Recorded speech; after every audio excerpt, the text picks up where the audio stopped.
Hello guys, நம்ம இன்றைக்கி வீடியோவில் தேங்காய் பால் சாதம் எப்படி பண்ணலான்னு சொல்லி பார்க்கலாம். வாங்க வீடியோக்குள்ளே போகலாம். நான் ஒரு 3 டேபிள் ஸ்பூன் ஆயிலில் பட்டை, கிராம்பு, ஏலக்காய் இது மூணுத்தையும் போட்டு நல்லா ரோஸ்ட் ஆகட்டும். நான் ஒரு 4 பல்லு பூண்டை தட்டி வச்சுருக்கேன், அதையும் நம்ம ஆட் பண்ணிக்கலாம்.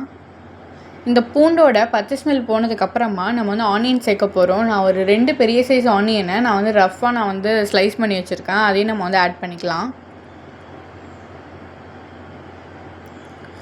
இது கூடவே நான் வந்துட்டு ஒரு 4 பச்சை மிளகாய் நான் வந்து எடுத்து வச்சுருக்கேன், அதையும் நான் சேர்த்துக்கிறேன்.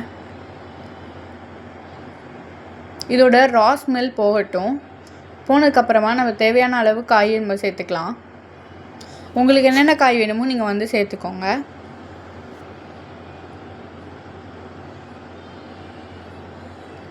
இந்த காய்க்கு தேவையான உப்பு நம்ம வந்து சேர்த்துக்கலாம்.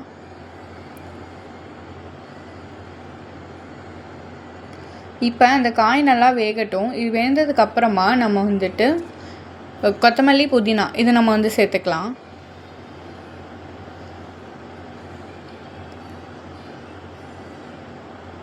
இப்போ நான் தேங்காய் பால் நான் வந்து எடுத்து வச்சுருக்கேன், அதை வந்து நம்ம ஆட் பண்ணிக்கலாம். நான் வந்துட்டு ஒரு 2.5 கப் அளவுக்கு நான் வந்து தேங்காய் பால் நான் வந்து ஊற்றிக்கிறேன். இதில் நம்ம தண்ணி நம்ம எதுவுமே சேர்க்க போகிறதில்ல.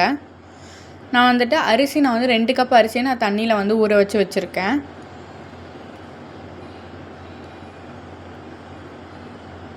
இப்போ இந்த ஸ்டேஜில் நீங்கள் உப்பு பார்த்துட்டு நீங்கள் வந்துட்டு அரிசியை போட்டுற வேண்டியதான்.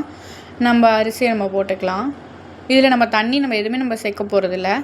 இப்போ பார்த்தீங்கன்னா நம்மளோட தேங்காய் பால் சாதம் வந்து ரெடி ஆகிடுச்சு. உங்களுக்கு இந்த மாதிரியான குக்கிங் வீடியோஸ்லாம் பார்க்கணும் அப்படின்னா மறக்காம சேனலை சப்ஸ்கிரைப் பண்ணிக்கோங்க. தேங்க்ஸ் ஃபார் வாட்சிங்.